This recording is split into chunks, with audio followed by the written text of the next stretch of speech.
ilustre senador Jorge Viana, que preside esta comissão de senadores que analisa a reforma do Código Penal, ilustre senador Pedro Taques, que é o relator deste projeto e um dos seus idealizadores no sentido da mudança e alteração do Código Penal, ilustre procurador Dr. Luiz Carlos Gonçalves, senhores senadores, eu quero agradecer a possibilidade de estar aqui presente, o Senado com o qual eu convivi tão intensamente durante todo o processo constituinte como assessor especial do Dr. Ulisses, foi uma larga e profícua convivência e um grande aprendizado para mim. Quero ser bastante simples, sintético, porque meia hora é um tempo bastante exíguo para examinar todas essas questões. Quero dizer que a minha manifestação não é apenas em cunho pessoal, na verdade traduz posição que foi assumida pelas entidades mais representativas do campo do direito, seja no campo da advocacia, desde a Ordem dos Advogados, Instituto dos Advogados Brasileiros, Instituto dos Advogados de São Paulo, do Paraná, Associação dos Advogados, Movimento do Ministério Público Democrático, Instituto Brasileiro de Ciências Criminais. Em suma, são cerca de 20 entidades, em nota, inclusive, que foi enviada a este Senado Federal.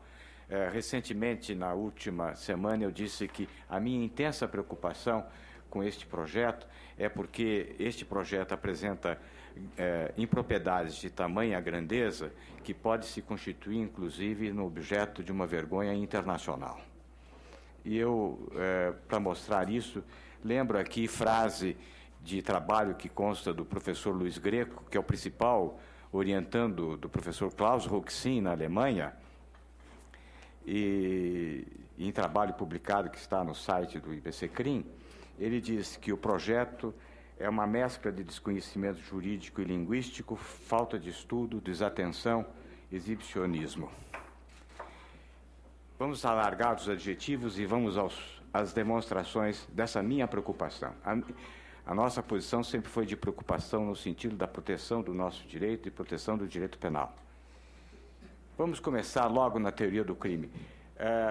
Participei de várias comissões de elaboração legislativa e sempre tivemos como princípio que não se deve alterar aquilo que não tem causado, mesmo que com algum erro dogmático não tenha causado prejuízos que já esteja consolidado na jurisprudência, consolidado na doutrina, que não se deve fazer alterações apenas para fazer adequações a modernidades que estejam aparecendo. Vamos logo ao capítulo inicial da estrutura do crime, e o que mais me preocupa é a parte geral. Se na parte especial existem absurdos, eu vou citar um ou outro, no entanto, na parte geral, que vai atingir diretamente a segurança jurídica, a segurança do cidadão, é que são os fatos mais graves.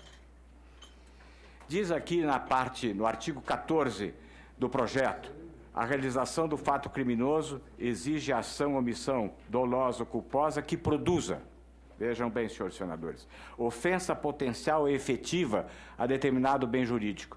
Aqui se está a determinar que fato é aquilo que causa uma ofensa ou que tem potencialidade para causar uma ofensa. Ou seja, são os crimes chamados crimes de resultado, crimes materiais ou crimes de perigo concreto. Só que o projeto é largo na criação de crimes de perigo abstrato, como, por exemplo, o tráfico de entorpecentes. O tráfico de entorpecentes não tem uma potencialidade que atinja diretamente A, B, C ou D. Ou a direção de veículo em estado de embriaguez, que não depende de ter sido criado qualquer perigo. Então, se há uma definição de fato criminoso como aquele que atinge ou pode atingir, tem potencialidade para atingir, num tráfico de entorpecente pode-se dizer, não, esse não é um fato criminoso, porque o Código define o que é fato criminoso, e este é um fato criminoso porque não existe nenhuma potencialidade de atingir quem quer que seja, determinado, específico, ou no caso de embriaguez, ou se define como crime de perigo concreto e crime de material e se elimina os crimes de perigo abstrato, mas não. O projeto é profícuo na é profícuo na criação de figuras de crime de perigo abstrato ou de perigo presumido. Tem uma contradição grave. Logo no parágrafo único do artigo 14, adota-se a teoria da imputação objetiva, que é muito mais uma teoria que serve como cânone interpretativo. Pegue-se qualquer das legislações atuais, não houve introdução de uma teoria da imputação objetiva, mas importa-se a teoria da imputação objetiva erradamente. Porque se diz aqui, o resultado exigido somente imputável a quem lhe der causa, e se decorrer da criação ou incremento de um risco, deveria ser de um risco proibido, se fosse se traduzir o que é a imputação objetiva. Mas se diz de um risco tipicamente relevante. Mas se a causa é o pressuposto, não pode ser tipicamente relevante. E nem tem sentido. A frase não tem sentido. De um risco tipicamente relevante, o que é o risco tipicamente relevante? Vai ter que começar a fazer investigações sobre o que é o risco. O risco é o risco proibido, e não o risco tipicamente relevante. E o que é pior, no final, vírgula, dentro do alcance do tipo. O que é dentro do alcance do tipo? Sabe o que é? É uma teoria, o único autor é o Roxin, que adota essa figura dentro do alcance do tipo, que é algo teratológico. Dizer, a norma que proíbe o homicídio, o homicídio culposo, diz lá que deve ser prudente, não se deve respeitar a velocidade quando se passa na frente de uma escola, que está a 40 km, alguém anda a 50. Essa norma não está lá visando impedir que alguém se jogue debaixo do automóvel. Então, se alguém está a 50 km passando na frente da escola e não a 40, e um suicida se joga, essa norma não está visando esse fato. Então, dentro do alcance do tipo, é algo teratológico. É uma exceção da exceção que só Roxin adota. E nós vamos distribuir isso aqui. O Código de Direito Penal, Beccaria já dizia, a lei tem que ser clara e precisa. Dentro do alcance do tipo, é ininteligível. Ininteligível para os advogados, ininteligível para os juízes, ininteligível para os doutrinadores mesmo, porque é só Roxin que entende isso. Depois, no crime omissivo impróprio, tem aqui no parágrafo único do artigo 17, se diz, parágrafo único, uma frase isolada, a omissão deve equivaler-se à causação. Valeria o verso se não fosse o erro de português. A omissão deve equivaler-se à causação. Se quisesse dizer, deve equivaler, não deve equivaler-se à causação. Mas só que não existe possibilidade de comparação entre omissão e causação, não existe equivalência. A equivalência, diz até Luiz Greco nesse trabalho, é entre a omissão e a ação. Agora, essa frase, me decifrem, senhores senadores. A omissão deve equivaler-se à causação? Isso aqui vou lhes dizer, é direito penal esotérico.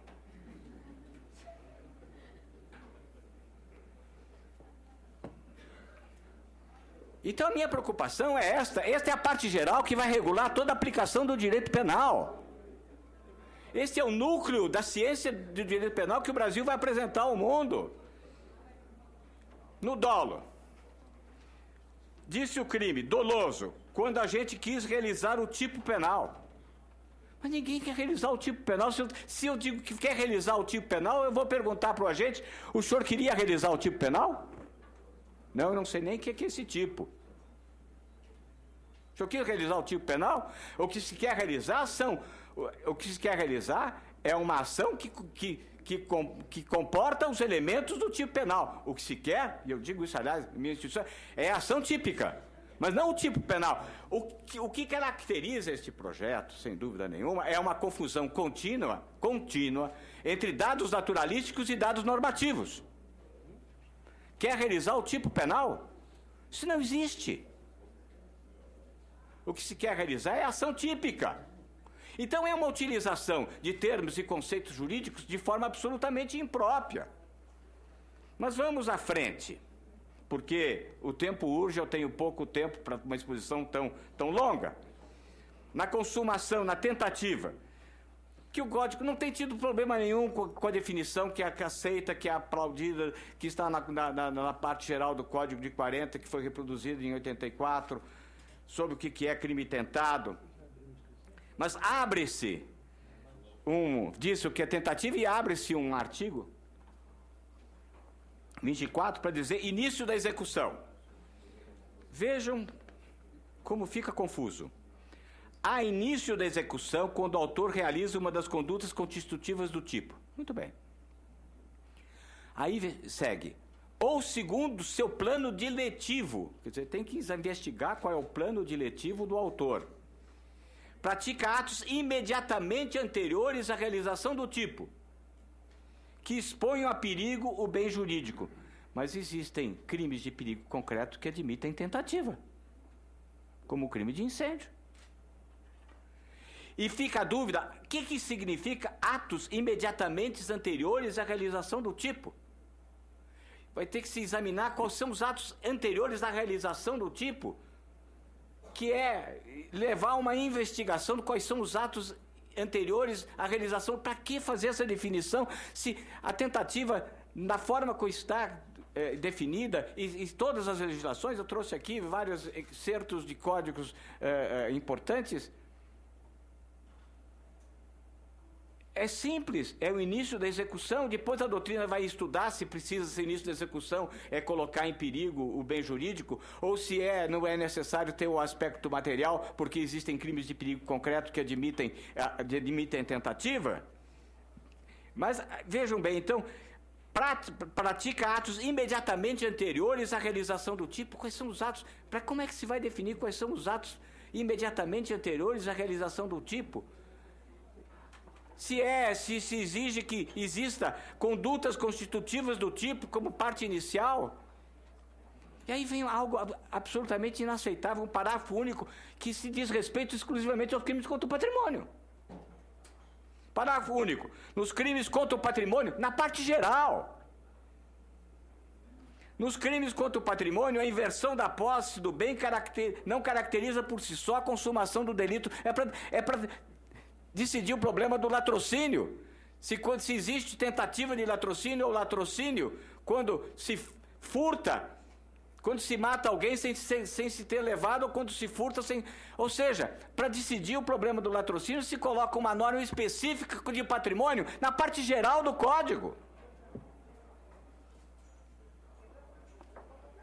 Indo à frente na parte geral. Exclusão do fato criminoso, que já é uma terminologia estranha. Não há fato criminoso quando a gente pratica. Parágrafo 1º, princípio da insignificância, que é algo que foi construído pela doutrina, não precisa estar regulado isto no Código Penal. E vai estar regulado errado. Se traduz aqui no princípio da insignificância o que consta de um acordo do ministro Celso de Mello. E se coloca a insignificância como causa de exclusão do crime. Não é causa de exclusão do crime, a doutrina majoritariamente estabelece que insignificância é caso de atipicidade, é o furto da manteiga. E ao mesmo tempo se fala que existem 3 critérios para exclusão do fato para ser excluído. Inclusive, o Ministério Público vai ter que denunciar para que se reconheça a causa de exclusão do crime. Quando não deveria sequer denunciar o furto da manteiga, porque é fato atípico. Isso não precisa estar no Código. E aqui se estabelece o princípio da insignificância. Sabe quando vai ver o princípio da insignificância? Precisa 3 condições. Mínima ofensividade da conduta. Ofensividade da conduta. Reduzidíssimo grau de reprovabilidade. Inexpressividade da lesão jurídica. Mas ofensividade e lesividade são sinônimos.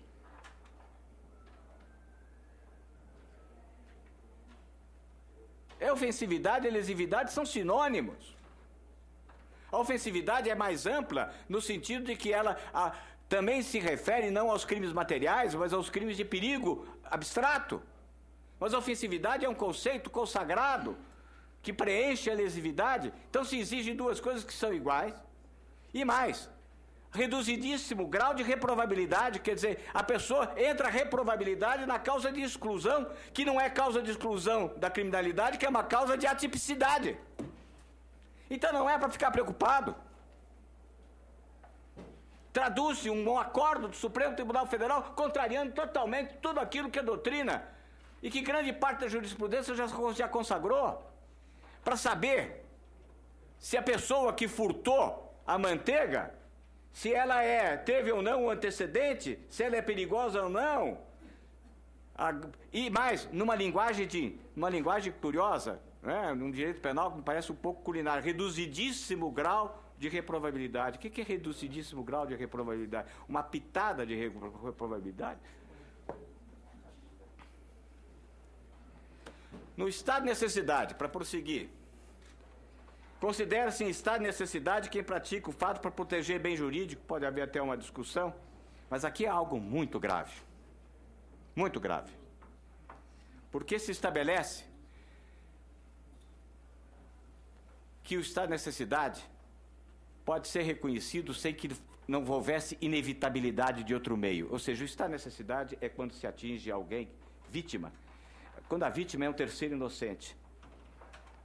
São duas tábuas, são duas pessoas se afogando e uma única tábua de salvação. Só se justifica o estado de necessidade se houver uma única tábua. Ou se o sujeito puder nadar e ir para a praia, é um outro meio, há outro meio.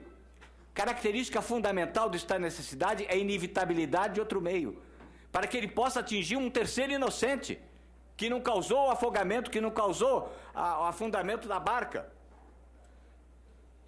Agora fica aqui o alvitre do agente, porque tiraram a exigência da inevitabilidade. Então, os dois que estão se afogando vão decidir: eu nado para a praia e me esforço, ou eu tiro a tábua e mato o afogado do lado, ou o náufrago do lado. Tiraram o núcleo do estado de necessidade, que é a inevitabilidade. Fica a critério da pessoa escolher um meio, outro meio, ou o meio pelo qual ele se salva, mas prejudica um inocente. É extremamente preocupante isto. Vamos ainda ao concurso de pessoas. No concurso de pessoas há também fatos extremamente graves. Que é sempre querer modernidade, mas sem ter tido atenção, sem ter tido aplicação. Não se traz doutrina para dentro do código simplesmente para ter modernidade. Tudo tem que ser pensado. Os códigos atuais, que foram inclusive recentemente remodelados, não trazem novidades na parte geral. Eles efetivamente acabam por deixar consagrado aquilo que não está causando problema. Na coautoria, concurso de pessoas. Vejam bem isto aqui. Concorrem para o crime os autores que executam o fato realizando elementos do tipo. C. Dominam a vontade de pessoa que age sem dolo. Atipicamente. Não precisa ser atipicamente. Agem sem dolo. Atipicamente, vírgula. De forma justificada. Esse aqui é o problema da autoria imediata, em que o autor imediato está coagido, está agindo em erro. Mas aqui se fala atipicamente de forma justificável, de forma justificada ou não culpável. Então, aqui se está dizendo, que é de forma justificada. Se alguém vai responder por dar uma arma para alguém que se defende em legítima defesa, quem deu a arma vai responder, porque o outro agiu de forma justificada. Não é caso de justificada, é autoria imediata, é o problema de coação, de erro. Numa linguagem absolutamente... Porque este intercalada domina a vontade de pessoa que age sem dolo atipicamente. Mas mais grave ainda, na coautoria, é no inciso 2, letra B, que se transforma em cúmplice quem não evita que um crime seja praticado por terceiro. Aonde chega a responsabilidade penal? Diz aqui: partícipes assim considerados, aqueles que deviam e podiam agir para o crime cometido por outrem, mas se omitem.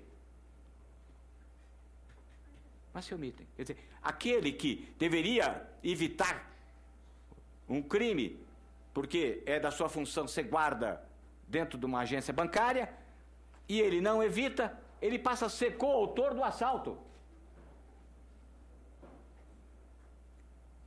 Numa imensa amplitude de um dever geral de omissão e de transformação do omitente em cúmplice, em agente do crime praticado.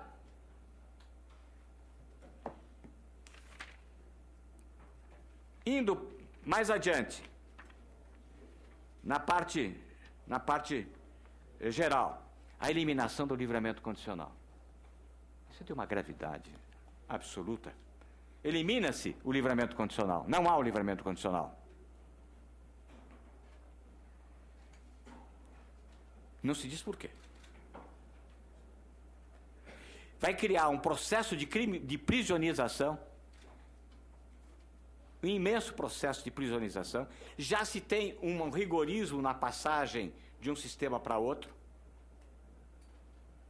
do sistema fechado para o sistema semiaberto. Aliás, o sistema semiaberto se erra também, ao meu ver, porque se te permite trabalhar fora. Eu acho que o sistema semiaberto não é uma reprodução do sistema aberto.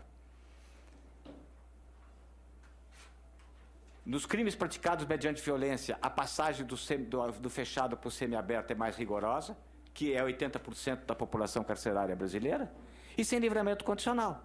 Então, a maior parte das condenações a 5 anos e 4 meses serão cumpridos 5 anos e 4 meses. Parte no sistema fechado e parte no sistema semiaberto. Sem livramento condicional. Tira a esperança do condenado. Tira a perspectiva de bom comportamento para meritoriamente obter a liberdade condicional, que é um grande instrumento secular e instrumento de recuperação prisional. O que importa, isto sim, sempre insisto, é a assistência ao egresso, para lhe dar condições ao sair, efetivamente, de não reincidir, mas não impedir o livramento condicional. Não impedir o livramento condicional. Mas, medida de segurança. Fomos nós, na reforma de 84, que criamos a hipótese do livramento do tratamento ambulatorial. Com certo receio, porque seria para os inimputáveis não ter internação e ter o tratamento ambulatorial. Estabelecíamos que o tratamento ambulatorial seria aplicado àqueles os crimes praticados com crime de detenção. Acaba a detenção, mas não tem nenhum critério. Porque no artigo 95(2), que se estabelece o tratamento ambulatorial, não há nenhum limite. Então o tratamento ambulatorial pode ser aplicado a qualquer crime, ao crime de homicídio e ao crime hediondo. Então será negócio ser reconhecido inimputável para ganhar o tratamento ambulatorial no crime hediondo. Porque não existe nenhuma limitação. Depois, no artigo 105, o estabelecimento 105 e 106 da barganha e da delação. A barganha que é manifestamente inconstitucional, porque significa o reconhecimento da culpa para que, sem o contraditório, sem o processo acusatório, o juiz venha aplicar a pena mínima, mesmo para o crime, qualquer tipo de crime. Aplique a pena mínima, sendo que o condenado se beneficia da circunstância de não ter que cumprir a pena em sistema fechado.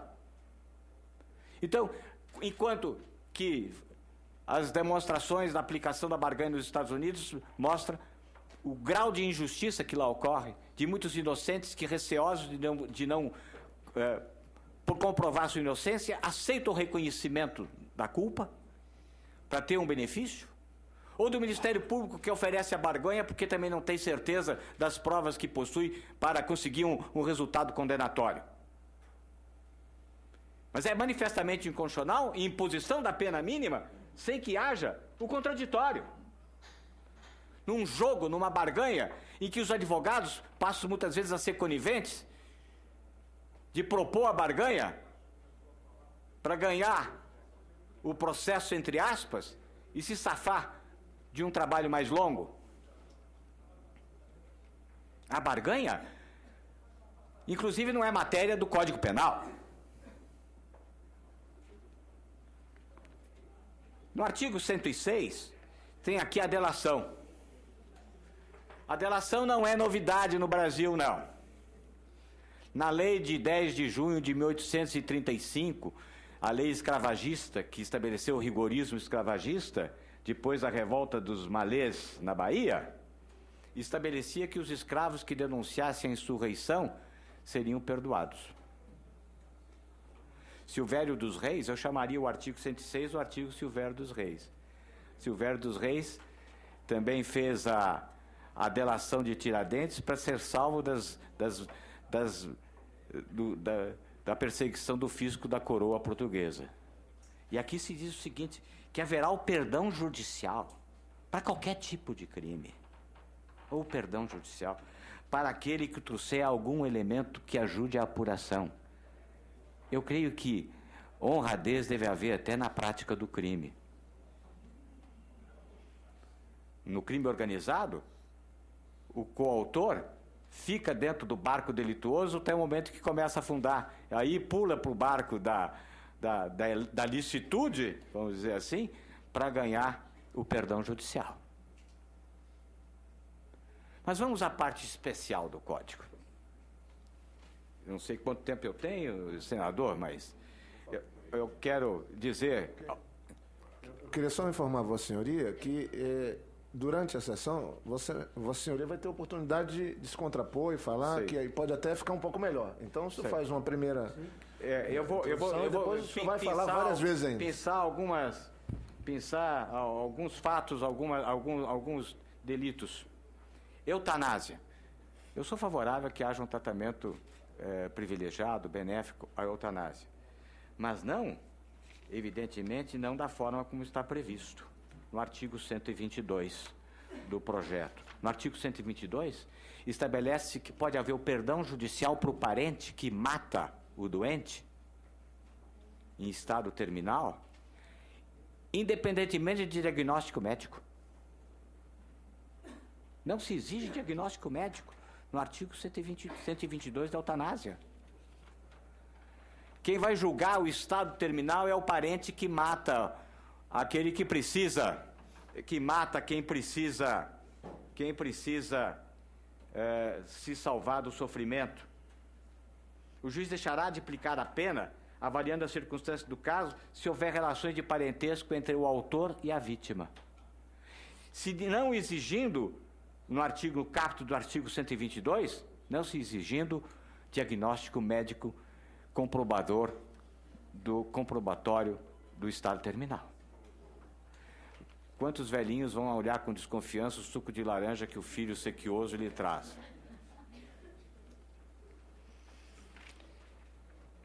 No crime contra a honra, revogou o Supremo Tribunal Federal a lei de crimes a lei de imprensa, porque era esbulho autoritário. Eu tenho minha desconfiança de que teria agido bem nisto, porque tinha coisas que eram beneficiárias do jornalista. Mas está revogado. Na lei, revogada por ser esbulho autoritário, a pena para difamação mínima era de 3 meses. No projeto, é de 2 anos.